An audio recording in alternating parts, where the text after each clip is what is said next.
Om Swastiastu. Assalamualaikum warahmatullahi wabarakatuh. Salam sejahtera bagi kita semua. Baik, di sini saya akan mempresentasikan tugas case study. Tapi sebelum itu, perkenalkan nama saya Komawidi Dharma Pratiwi dengan NIM 2115091107. Selanjutnya ada IGD Bagas Widi Atmaja dengan NIM 2115091091.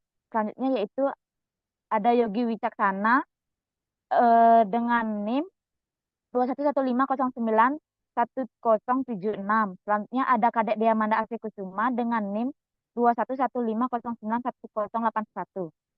Baik, saya akan menjawab pertanyaan studi kasus yang pertama. Pertanyaan yang pertama yaitu analisis strategi kepemimpinan biaya Tesco berdasarkan model kekuatan kompetitif Porter. Mengapa menuntut salah satu situs belanja daringnya merupakan langkah yang cerdas? Yaitu jawabannya, Tesco mengadopsi strategi kepemimpinan biaya yang berfokus pada efisiensi operasional dan pengendalian biaya, sesuai dengan model kekuatan kompetitif Porter.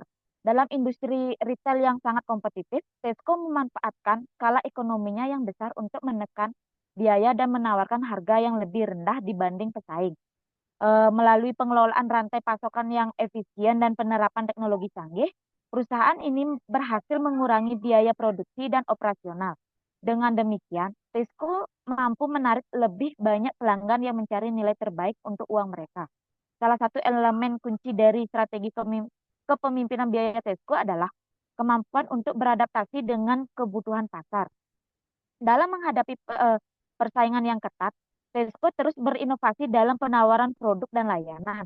Misalnya, mereka telah mengembangkan program loyalitas dan promosi menarik untuk meningkatkan pengalaman pelanggan.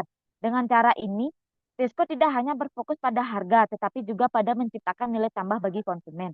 Yang penting dalam mempertahankan pangsa pasar, penutupan salah satu situs belanja daringnya dapat dianggap sebagai langkah strategis yang cerdas dalam konteks ini.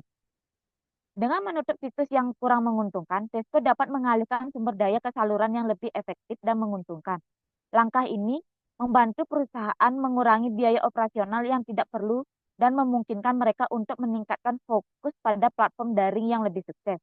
Ini adalah contoh nyata dari bagaimana perusahaan dapat menyesuaikan strategi mereka berdasarkan analisis kinerja.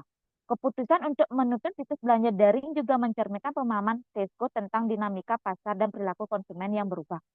Dengan meningkatnya popularitas belanja daring, terutama setelah pandemi COVID-19, penting bagi Tesco untuk memastikan bahwa mereka berinvestasi di area dengan potensi pertumbuhan tinggi, dengan memfokuskan upaya pada saluran yang memberikan hasil terbaik. Tesco dapat meningkatkan pengalaman pelanggan dan memperkuat posisinya di pasar. Secara keseluruhan, strategi kepemimpinan biaya Tesco menunjukkan bahwa perusahaan ini tidak hanya fokus pada pengurangan biaya, tetapi juga pada penciptaan nilai bagi pelanggan.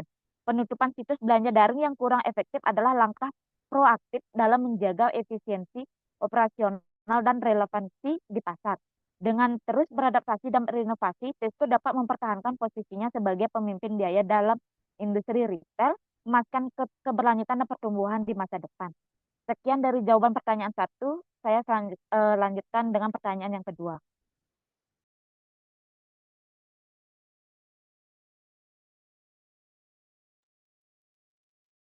Baik, di sini saya akan melanjutkan studi kasus kedua, yaitu menurut Anda apakah strategi Aldi dan Lead untuk merambah e-commerce merupakan ide yang bagus?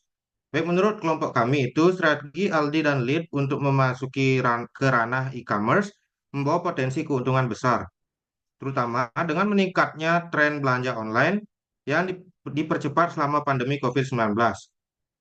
Sebagai retail yang terkenal, dengan model bisnis berbiaya rendah, kemampuan mereka untuk menawarkan harga kompetitif di platform digital dapat memperkuat daya saing di pasar yang semakin ketat.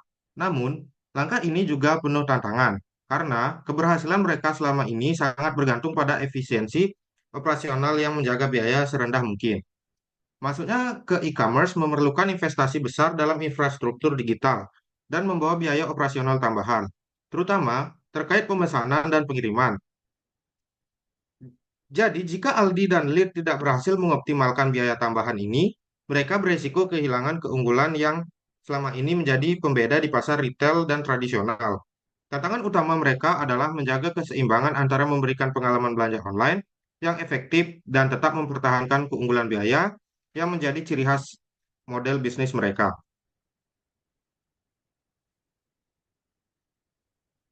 Baik, untuk pertanyaan selanjutnya akan dijawab oleh teman saya.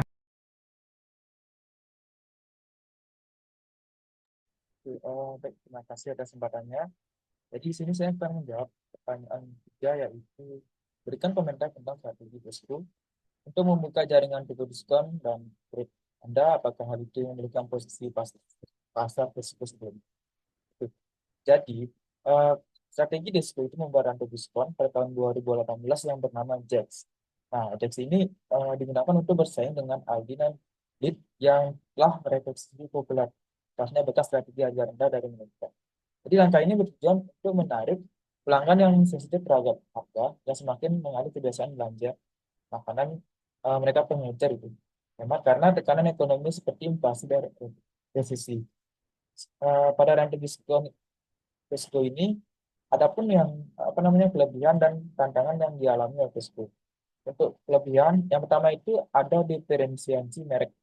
Jadi adanya diferensi merek ini untuk membuka rantai diskon yang terpisah, membuat Tesco dapat menawarkan harga yang lebih rendah sambil mempertahankan fitur premium dan menengah pada toko utamanya. Hal ini juga membantu untuk membedakan produk mereka dari pesaingnya. Kemudian yang kedua itu rantai diskon Jack ini dapat langsung bersaing dengan Aldi dan Lidl. Nah, jadi rantai diskon Jack dapat menawarkan produk dengan harga yang lebih murah dan pengalaman belanja sederhana seperti Aldi dan Lidl, sehingga hal ini membuat Tesco bisa bersaing langsung dalam masalah harga. Ini juga dapat bisa membantu Tesco mempertahankan pelanggan yang sensitif terhadap harga.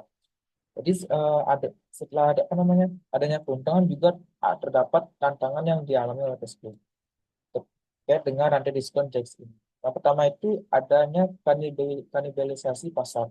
Nah, kanibalisasi pasar ini di mana itu ada situasi sebuah perusahaan memperkenalkan produk mereka yang alih-alih menarik pelanggan baru justru mengambil pelanggan dari produk yang sudah ada dalam perusahaan yang sama. Jadi, kanibalisasi ini di mana pelanggan Tesco yang beralih ke Jax itu akan menurunkan penjualan dari toko utama. Yang kedua, itu adanya saturasi pasar. Jadi pasar diskon di Inggris ini sudah memang didominasi oleh Aldi dan Lidl, yang memang ini memiliki loyalitas konsumen yang kuat. Jadi sebagai penanam baru, hal ini akan sulit untuk memasuki pasar bagi Tesco. Dan ini juga tantangan besar mengingat persaingan ketat Aldi dan Lidl yang telah menguasai pangsa pasar di Inggris. Kemudian yang ketiga itu efisiensi skala. Jadi Tesco itu harus beroperasi dengan efisiensi yang sama untuk mempertahankan eh, keuntungan dari segmen diskon yang sulit untuk mengingat skala dari kompleksitas operasinya. Walaupun membuka rantai diskon Jax ini dapat membantu Tesco menarik sebagian pelanggan yang sebelumnya berada dari Aldi dan Lidl, tapi apa namanya? Hal ini juga mungkin tidak cukup untuk memulihkan posisi dominan sebelumnya. Jadi proporsi nilai untuk Aldi dan Lidl menawarkan harga yang rendah dengan pengalaman belanja tanpa embel-embel menunjukkan tantangan yang signifikan bagi Tesco. Jadi untuk pertanyaan selanjutnya akan dijelaskan oleh teman saya. Terima kasih.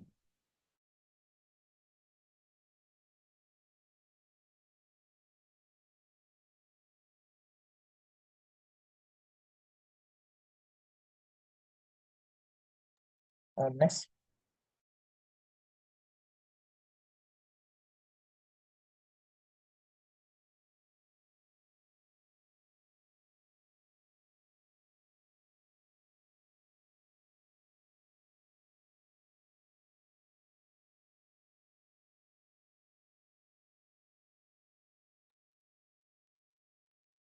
Slide selanjutnya, Ki.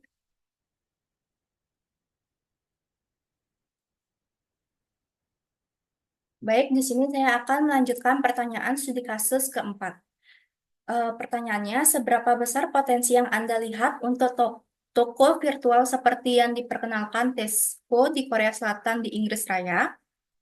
Baik, potensi toko virtual seperti yang diperkenalkan Tesco di Korea Selatan di Inggris Raya cukup menjanjikan, tetapi akan menghadapi tantangan tertentu yang khusus untuk pasar Inggris Raya. Di sisi positifnya, toko virtual menawarkan metode belanja yang sangat nyaman bagi konsumen yang sibuk dan paham teknologi, terutama di daerah perkotaan dengan lalu lintas tinggi.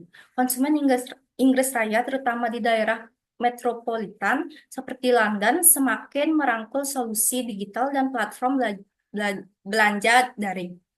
Pandemi COVID-19 telah mempercepat adopsi belanja bahan makanan daring, yang menunjukkan bahwa konsumen terbuka terhadap pendekat yang lebih inovasi dalam penjualan bahan makanan. Oleh karena itu, toko virtual dapat berfungsi sebagai titik kotak tambahan bagi pembeli yang sadar waktu, terutama para komuter. Namun, tidak seperti Korea Selatan, di mana jam kerja yang panjang dan kepadatan perkotaan mendukung adopsi toko virtual. Pasar Inggris Raya mungkin lebih terfragmentasi. Preferensi konsumen di Inggris Raya sangat condong ke supermarket murah seperti Aldi dan Lidl, di mana harga rendah menjadi prioritas. Selain itu, keberhasilan toko virtual di Inggris akan bergantung pada ketersediaan infrastruktur pendukung, seperti pengguna ponsel pintar dan internet cepat yang meluas, yang sudah ada di negara tersebut. Tesco perlu memasarkan inovasi ini secara efektif dan menunjukkan nilai tambahan yang diberikan dibandingkan dengan belanja online tradisional atau kunjungan ke toko fisik, terutama kepada konsumen yang sadar biaya. Sebagai kesimpulan, toko virtual dapat memiliki potensi yang signifikan di pasar perkotaan terkait di Inggris. Tetapi Tesco perlu menyesuaikan strateginya dengan hari-hari untuk memastikan keberhasilan dalam lingkungan yang kompetitif dan sensitif terhadap harga. Baik, sekian dari presentasi saya kembalikan ke moderator. Baik, sekian dari pertanyaan dan jawaban kami sampaikan. Saya tutup dengan para mesanti. Om Santi Santi Santi.